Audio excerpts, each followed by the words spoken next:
What's good? It's the kid Faseworld, and you already know I'm rocking out with industry's most wanted, TampaMystic in Atlanta, Brooklyn, New York representative. You already know. Let's get it. Tell the truth even when I lie. It's the mark. I swear to God, if a nigga try to run up, he gon' catch it. Better keep it on the net. You can die from talking reckless. I ain't never been the type to just be gangster with my fingers. You can tell by my demeanor, keep a Nina in the Beamer. Hey, what's going on, man? It's your girl, TampaMystic, and we are live on the industry's most wanted podcast. Boom. Listen, we got my homie, man. This is somebody that I've been rocking with for a minute. This ain't our first time doing it, and it's definitely not going to be our last time. No. He goes by the name of Faseworld. What's going on with you, family? What's good? Give me some love, man. Boom. Appreciate you being here. Thank you so much. No problem. Thank you for having me. I want to give you your flowers real quick. You support everything I got going on. I appreciate you. You are a busy man. You have a lot going on. So I just want to take time to say thank you for everything that you do. Thank you. Absolutely, man. But go ahead and break it down. You do a lot of different things. Break all that down for us. So I'm a recording artist, CEO, one of those guys. I'm also the owner of Dreamhouse Rap Battle League, Bliss Beauty Supply, couple of U-Haul franchises, entrepreneur, in the industry, trying to, get into figure it out. Get into the bag. Yeah. I love it, man. You originally from Brooklyn, New York. Yeah. Talk to us about that. Until what age did you reside in Brooklyn? I was in Brooklyn till I was about 18. Okay. And then I left to go to the Navy. And it was curtains from there. Salute to you for your service. We appreciate that. Take us back, though. I want to understand your journey in Brooklyn, New York. As a child, Faseworld, you know what I'm saying? What was it like for you out there? To be honest with you, I always been the same. Like, I always been on my hustle. Yeah. Always trying to figure things out. You know what I mean? Of course, you get caught up in things you ain't supposed to get caught up in. But, I was definitely that kid that did a bunch of stuff. I had potential, but, I wasn't really acting on my potential. Life be lifing. Yeah, life be happening and stuff. But, when I left to the military, it started opening my eyes up to more things. I started realizing it's more to live for. Yes. So, that was the beginning of life, I would say. I know that's right. Was it a struggle at all for you growing up in Brooklyn, New York? Yeah, it was definitely a struggle because, our thing was always who could go to jail first. Yeah. And, it's definitely a way different.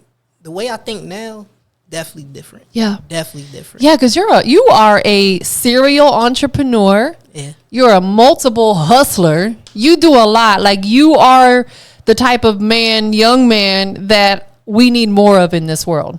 Because you're just doing good. You're doing really good. You're producing good music. You own multiple businesses. You're out here really helping people. When did music become a passion for you on a note to where you wanted to start doing music? Was it before or after the military? It was before. I was like 10 years old. What you was rapping about at 10? Man, I used to listen to Mr. Cheeks and all of them. Yeah. I was big in hip hop, like battle rap, hip hop, period. Like, I was always involved. I was always somewhere. Being in New York, I think you can't help but be involved or love music, because New York is definitely that mecca where so many superstars have and still coming out of. So you mentioned Mr. Cheeks. Yeah. Who else was an inspiration for you? Not even maybe necessarily their sound, but just because they were a hustler. Of course, Jay-Z, Lil Wayne. I like all the bosses. Rick Ross. Yeah. Gotti. Yeah. I like them all, man. Nip. All of them. I love them. Inspiration. I'm looking at like the baby right now. Like, I like how he, what he's been doing. Period. Yeah. You know what I'm saying? He's been taking over most of like his creative control. A lot of people don't do that. They want everybody else to do everything for them. So he's showing that artists can create their own shit. You know what I'm saying? Yeah. So yeah. So would you say that like all those artists that you name, each one of them, you take a little nugget from each one and kind of apply it to what you do? Oh yeah, I'm definitely all of them wrapped up in one, including 50 Cent. Like, yeah, I'm all of them. I love 50. Shout out to Big 50, man. Most definitely, because he like you do multiple things, and that's so important. So what made you decide to go into the Navy? I needed to get out the hood for real. Like I understood like, okay, this can't be it. Yeah. You know what I'm saying? So I had to make my move so I could, you know, see the world for real. It was like a last minute decision. Was it? Okay. Yeah, So at what age did you go immediately after high school? Yeah. You did? Okay. So how did your family feel about you saying, you know what, I want to go to the military? How did your family feel? My family, they needed me to go. I was in a lot of shit, man. getting into it. Man, I think they were happy for me to go. I don't think they knew what to expect out of it, but for me to just go, I think everybody was kind of happy about that. Yeah. Yeah. It was a personal decision? Yeah. Yeah. I love it. I think that the military really saves a lot of people's lives that are going down the wrong path, or maybe they come from a family that's not so well to do and can't afford to put them through college. So that was me. I was a single mom. I couldn't afford to put my son through college. So he went to the military, and now the military is paying for him to go to college. You know what I'm saying? Yeah. So it's a lot of benefits. How long were you in the military? I did 7 years. Wow, that's a long time. Yeah, I retired early. Nah, 7 years is for what you go through from, you know, listening to my son and other people as well. Let's just dive into that for just a minute. You spent 7 years. Where are some of the places that you touched throughout your military years? Man, on the fun side, I've been to Dubai. I basically lived in Dubai for a little bit. It's beautiful over there, right? Yeah. Spain, Sicily, Italy, all of that. I did all that. But then on the other side, I've been to Iraq. I served in combat in Baghdad. Wow. You know what I'm saying? So I got a chance to get on both worlds. The boat side and the land side. So okay. Yeah, I had an extensive career. So. Yeah, because a lot of people in the Navy some of them don't ever see water. Yeah. You know, they fly everywhere. They never are on a ship. They don't see water. Throughout your 7 years of being in the military, you know, before we dive into the music side, culturally, how did it help you? It definitely showed me the world, like how people think. Yeah. Like where I'm from, you know what I mean? You always got to have a mean mug. You always got to kind of have like a wall up. When I got overseas and I started seeing like how the men were acting, like I still don't rock with it totally, but they could walk around holding hands and all that stuff, and you know, I had to understand like, okay, it's different everywhere. So I started to look at things differently. Right. I might not still be rocking holding hands, but I get it. Right. It gives you a newfound respect for exactly what you said, the reason why people do the things we do, because oftentimes we as human, we frown upon certain things, like you said, maybe men holding hands, and it doesn't necessarily mean that they're gay. That's just what they do culturally.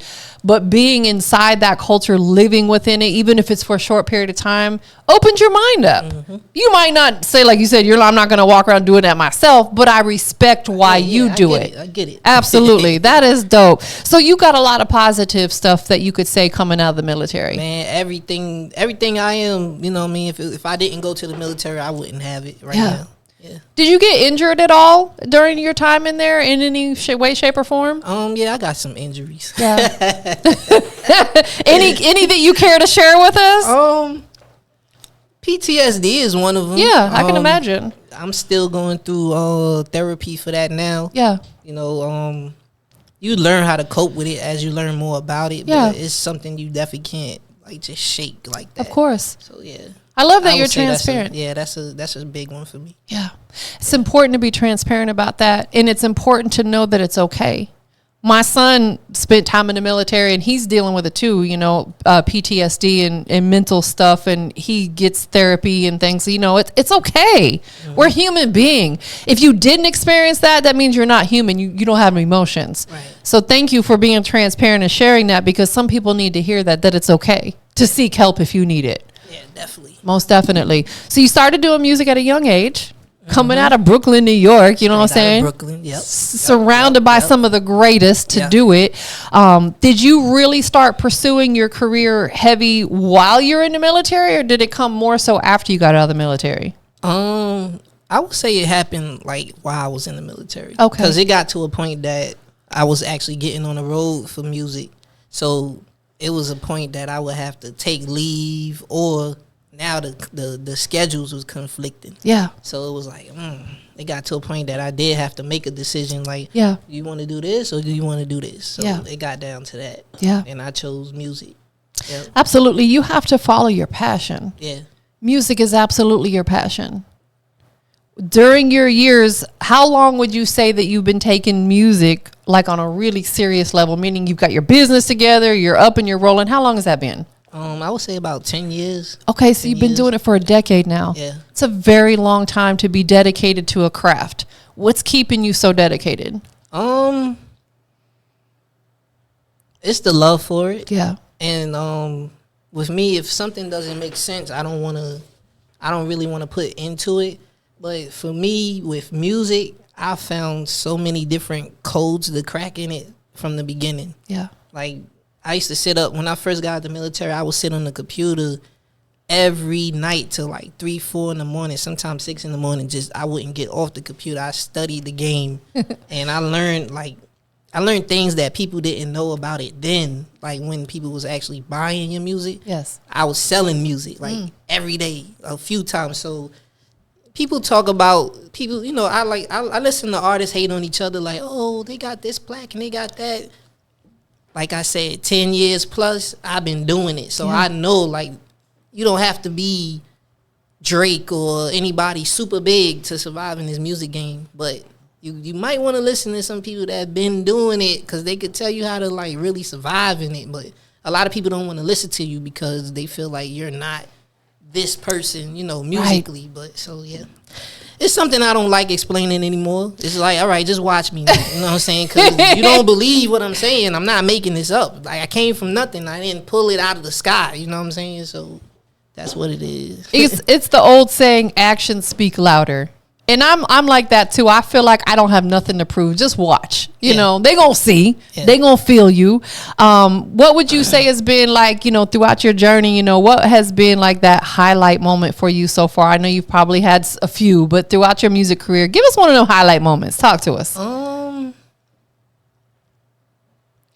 Highlight moment. Opening your studio is probably one. Yeah, that was a big one. That was a big one. Because my studio's in Stockbridge, so when I first opened it, it was like, oh, nobody's gonna come out here, and it was a lot. I was new to Atlanta too, so I had to learn like the different areas and stuff. So that was discouraging, but I was like, nah, I'm gonna do it, because before I came here, I already kind of had like influence on people. So I figured I'll use that same strategy for this studio. Yes, and that worked. Like, I remember the first celebrity that came to our studio was Snooty Wild, God bless his soul. Right, long live Snooty, man. Yeah, he was the first one, and it was like, that was so big for me. Like, yeah, oh God, Snooty Wild here. Oh my God. Yeah, big Snooty. That's dope. Yeah, and then after he did that, it just was like, they just was coming through, like, sitting on the couch. Like, they do it now. Like, celebrities will pop up at Dreamhouse now and go sit in. We have like a room that you basically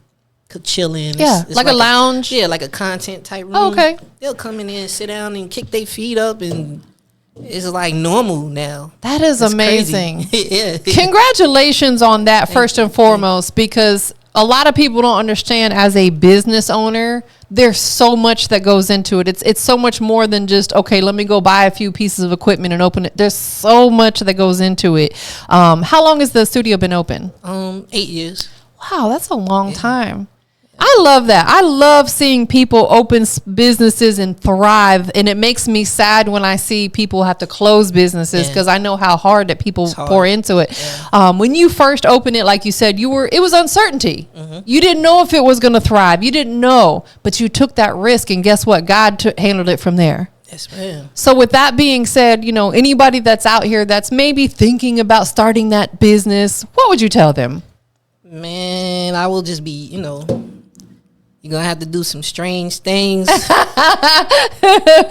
not always going to be easy, but just stick in there because, you know, after it's all said and done and you still, all I say is stay open. Yes. Stay open because when it's all said and done, everything that you sacrifice is going to come back to you eventually somehow. Yeah. But you got to stay open. You cannot give up. Don't listen to a bunch of people. Because it's like people will come around and try to push you to close. Like, yes. And they act like they're like your best friends and shit. Man. Like they're trying to hurry up and push you to close something that you started. Knowing that you need this and you want this. You know what it is? Not to interrupt. It's because they're envious of you. They don't want to see you win. They're envious. Yeah. Keep them people from around you. Keep them from around you and keep your vision. Keep going. Because even with, like right now, when we first opened Dreamhouse, I had like a whole plan of things I wanted to do. And then I started incorporating different people, and it was just taking my plans from like off the grid. And basically right now, when you get rid of all of those people and you start shifting what's going on, we're looking at stuff like, hey, this is what we originally planned. Everything is coming back to the original plan. Like, stick to your plan. Don't listen to no one. That's right. Absolutely, because that frustrates me, especially when it's somebody who's not even in the necessarily the same type of business as you, but they try to tell you how to run your business. You've got the formula. This is what you're doing. And not to say that we can't take advice from people, but oftentimes we got to do it ourselves because that's the best experience, is just to get in there and do it ourselves. Mm-hmm. So I get people who be like, do this, do that. And I'm not trying to be rude by pushing them off, but I need to learn this for myself. Yeah. I feel like that's the best way for me to level up, is just to get in here and do it myself. And you've done that.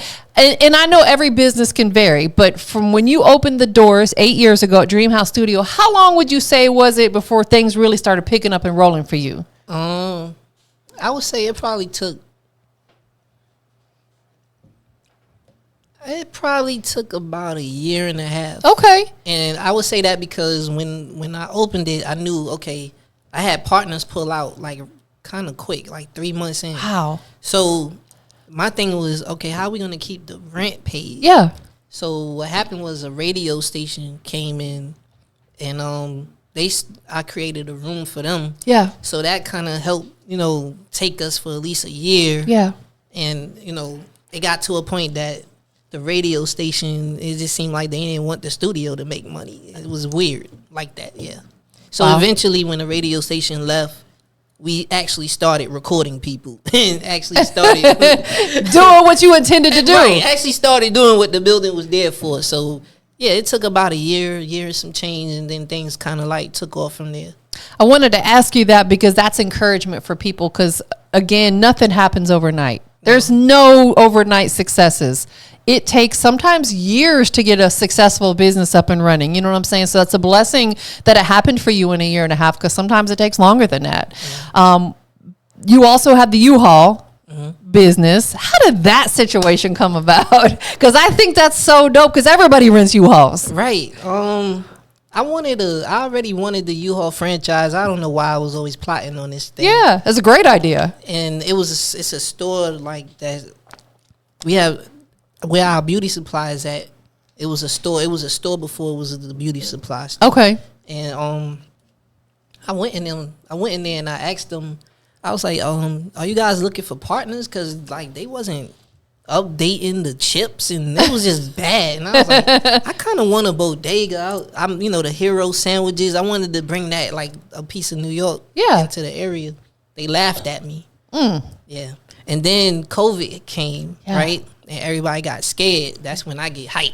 Yeah, yeah. You're like, yeah. So eventually they had to close down, which gave up the U-Haul. And it just so happened that a veteran, he was like, he knocked on the Dreamhouse door. He was like, you want U-Haul? I said, yep. He said, okay, let's go. Let's do this paperwork. God, look at God. So I took it from the beauty supply store, which was their store. I took it from there and put it in Dreamhouse. Then when they closed their store, I went and took that You're like, I'll take that and I'll take that. I took that building.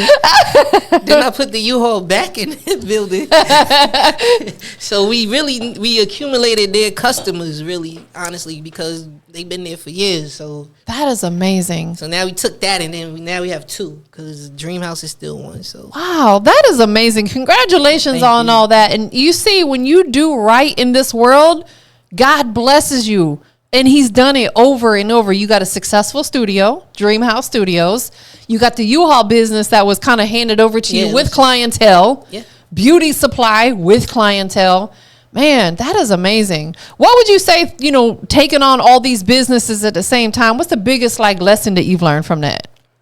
Well, if you're not going to hire a bunch of people, you got to definitely take the time to learn them. I know I suffer with the beauty supply, because a woman will come in, if I happen to be in there, and ask me a question, and I hate that. I'll be like, you know what?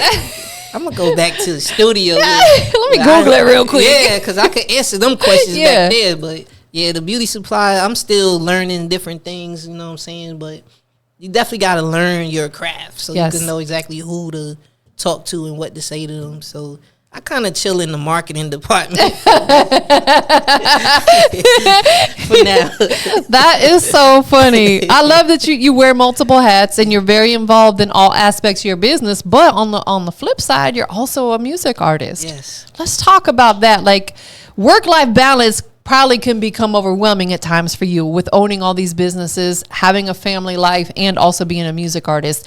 How do you balance all that? I have no idea. I don't know. He said it just happens.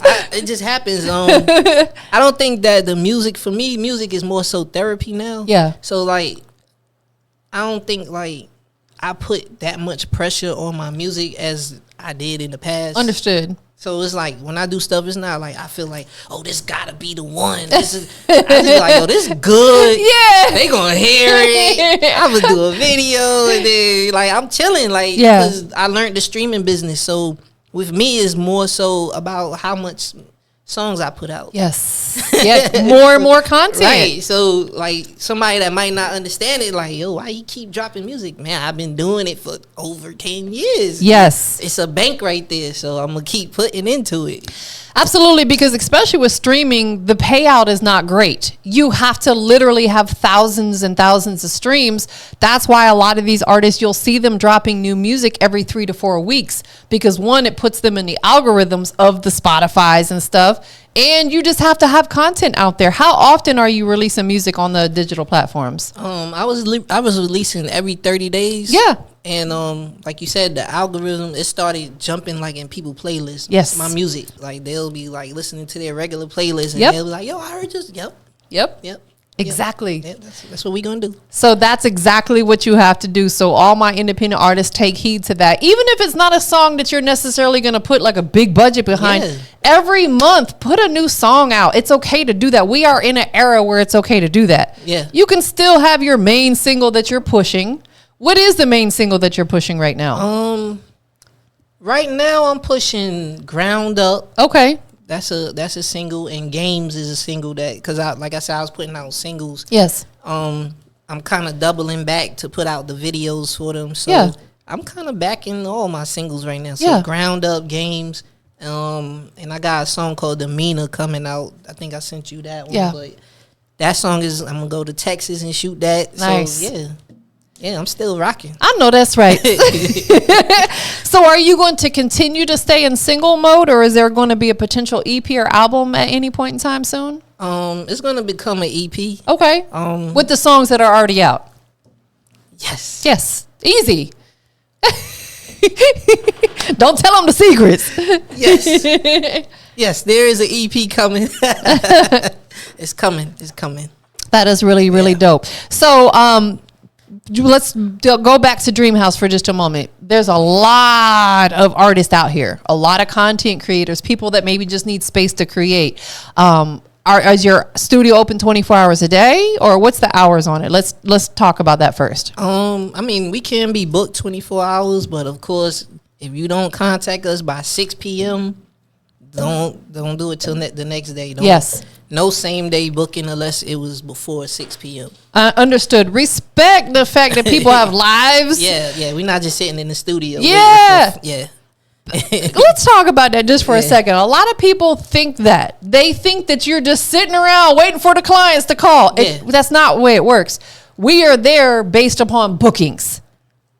If we're not booked, we're not there. I'm not sitting here waiting for people to book interviews. You're not sitting there waiting. People really think you are. They do. I don't get that part. I don't get it. So make sure before 6 p.m. if you're trying to get in same day. After that, wait till the next morning. Yeah. So within your studio, I know you have a few different things. What all can people do within Dreamhouse Studios? You can do podcasts. You can have meetings. You can have events. Record, kick it. Yeah, like whatever. Movie castings, whatever you want to do. I love Viewings, whatever. I love it. I love that you've opened up a creative space for people to be able to do multiple things, like a one-stop shop per se. Yeah. Do you do engineering? Yeah, I do. I prefer to mix and master myself. Yes. So a lot of times I'll have like another engineer recording you.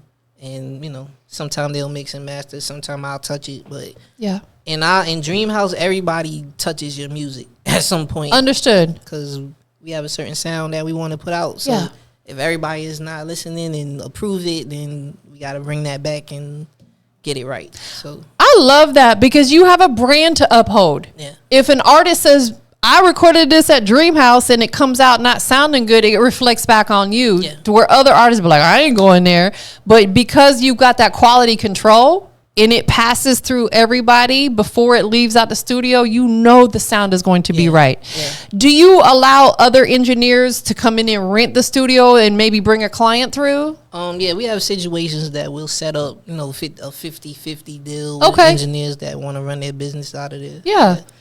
That is dope. Hey, listen, when you own a business, you got to think of multiple ways to make sure that every inch of that space is making money. It's got to make sense. Every moves you got to make sense. So EP will potentially be coming.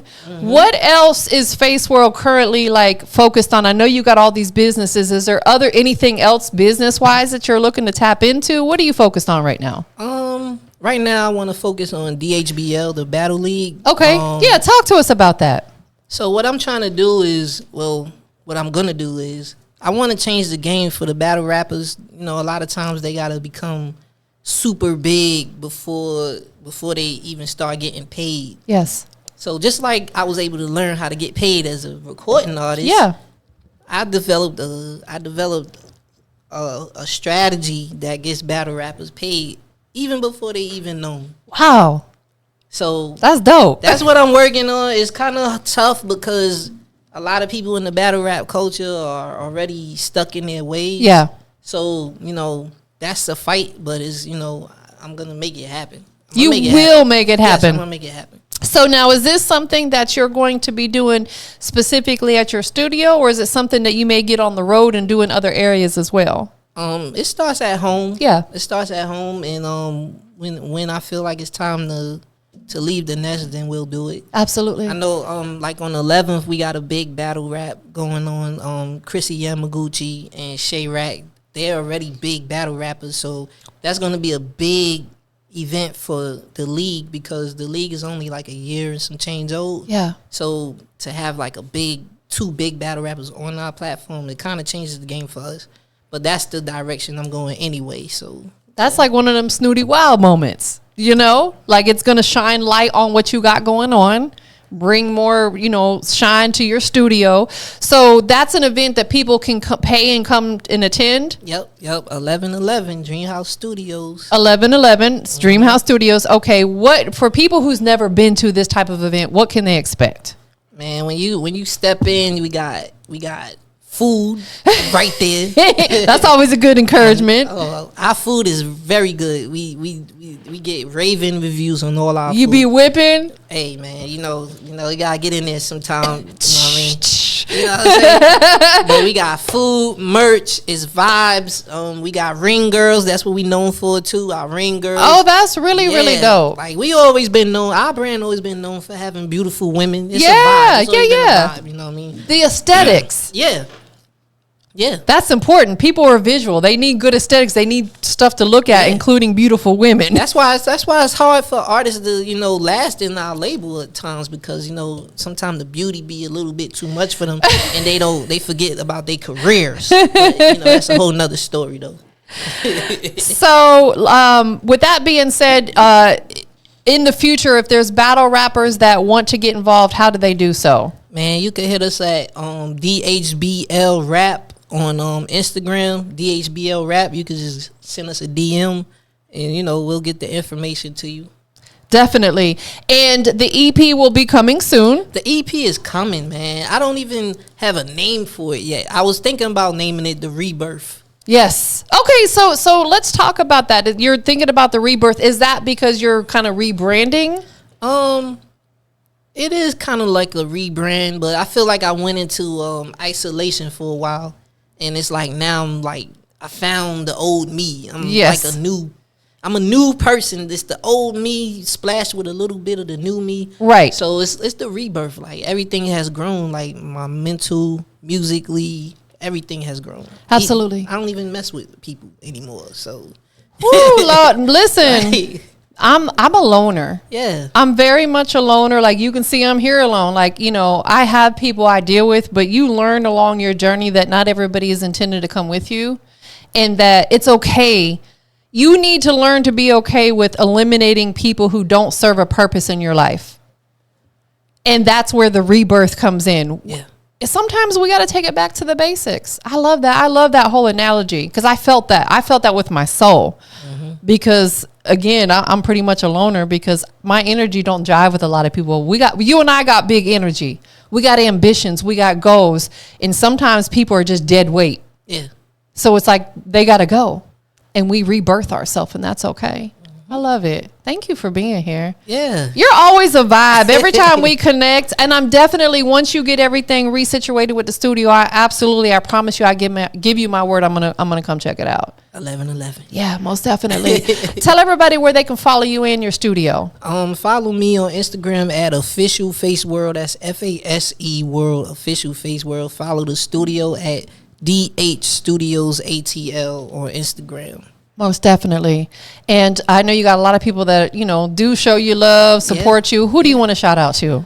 I'm gonna stick with the day ones, TCG, Shadowbox, Christ. Shout out to y'all. Marty, shout out to you for putting a lot of, he's a producer. He's my producer. He put a lot of fire beats on this project. I ain't even gonna lie. Like this dude gotta be known. Somebody gotta find this dude. I'm doing what I gotta do to help him get out there. But he's one of them producers that definitely need some light. Absolutely, yeah. I love that. These producers definitely need some shine because they're always locked in, cooking up and stuff. Mm-hmm. Last but not least, we live. Industry's most wanted. Boom. We got the homie Faseworld checking in. Hey, we know the famous question. Oh my gosh. We know the famous question. What makes Faseworld the industry's most wanted? You and I had fun with this one before. I'm gonna just say, Faseworld is a full package. Yes. Like sometimes you got CEOs that can't do music good or they can't even do business good. Like I'm just a full package all across the board. Like my talent is stretched out. Yes. And that's why you need Faseworld in the industry. Like. Big facts. I appreciate that's a great answer. Everybody needs a Faseworld. Thank you for being here again. Give me some love one more time. Appreciate you. We up out of here, y'all. Gritty baby, I already told you. I got me some more when they thought it was over. I just had to teach them, I just had to show them. I'm pouring my heart out, I feel like a poet. But there's a big difference, I ain't even wrote it. I don't gotta write it, I don't gotta type it. They know